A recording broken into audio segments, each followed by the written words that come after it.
হযরত মূসা আলাইহিস সালাম যখন ফেরাউনের বাহিনীর ভয়ে মিশর ছেড়ে চলে গেছিলেন, তো তখন পার্শ্ববর্তী যেই দেশে আশ্রয় নিছেন মাদায়েন, হযরত শুআইব আলাইহিস সালামের এলাকায়। তো ওই শুআইব আলাইহিস সালামের এলাকায় যাওয়ার পরে একটা কূপের মধ্যে লোকজন তাদের বকরিকে পানি পান করাইতেছে। ওখানে গিয়ে উনি দাঁড়াইছেন। তো তিনি খেয়াল করছেন যে লোকজন বকরিরে পানি পান করাইতেছে কূপের পানি উঠাইয়া। কূপের থেকে পানি উঠাবার জন্য অনেক ভারী ওজনওয়ালা একটা বালতি, যেটা লোহার, সেটা অনেক নিচের থেকে পানি উঠাইতে হয়। তো একটু দূরে দুইটা বোন, দুইটা মেয়ে, তারা তাদের বকরিগুলো হাতে দাঁড়ায় আছে। তারা অনেকক্ষণ ধরে তারা আগাইতে পারতেছে না এই পুরুষদের কারণে।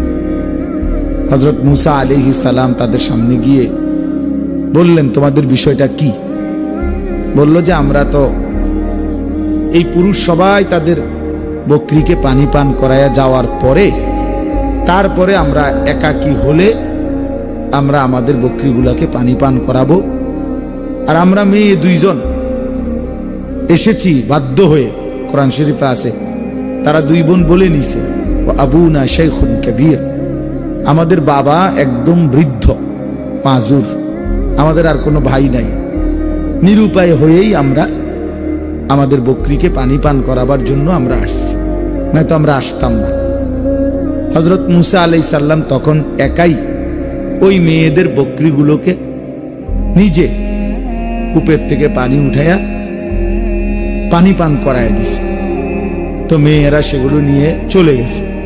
বাড়িতে গিয়ে তাদের বাবা শুআইব আলাইহিস সালামের কাছে বলছে ঘটনা, এমনি এমনি একটা ছেলে যুবক, সে আমাদের বকরির পানি পান করায় দিছে। তখন ওই বাবা শুআইব আলাইহিস সালাম তাদের এই দুই মেয়ের, ওনার দুই মেয়ের এক মেয়েকে বলছে, তুমি গিয়ে ওই যুবককে ডাইকে নিয়ে আসো, তাকে কিছু মজুরি পারিশ্রমিক দেওয়া উচিত, সে তো আমার একটা কাজ করে দিছে। তখন এই মেয়ে, একটা মেয়ে একজন মূসা আলাইহিস সালামকে ডাকতে আসছে। তো ডাকতে আসছে, মূসা আলাইহিস সালাম তখন গাছের নিচে বসা ছিলেন। ডাকতে আসছে, আর মূসা আলাইহিস সালাম এই ডাক শুনে তো বলছে মূসা আলাইহিস সালামকে যে আমার আব্বা আপনাকে, ইন্না আবানা ইয়াদউকা, আমাদের আব্বা আপনাকে ডাকতেছে। তো এই আমাদের বাবা পারিশ্রমিক দিবে আপনাকে কিছু। তখন এই কথাটা আমি যেটা এতগুলো বলার মেন উদ্দেশ্য এই কথাটা বলা, তখন মূসা আলাইহিস সালাম এই মেয়েটার সাথে বাড়িতে যাবে, ওদের বাড়িতে। তখন মেয়েটা হইলো বাড়ি চিনে, মূসা আলাইহিস সালাম তো আর বাড়ি চিনে না, উনি তো এখানে নবাগত মুসাফির। কিন্তু উনি বললেন এই মেয়েকে যে তুমি পিছনে হাঁটো, আমি সামনে থাকবো, তুমি পিছন থেকে ডান বাম বলবা। এই কথাটা তাফসীরের মধ্যে লিখছে যে মূসা আলাইহিস সালাম উত্তম আখলাক শিখাইছেন, একটি মেয়ে সামনে থাকবে আর পুরুষ পিছনে পিছনে হাঁটবে।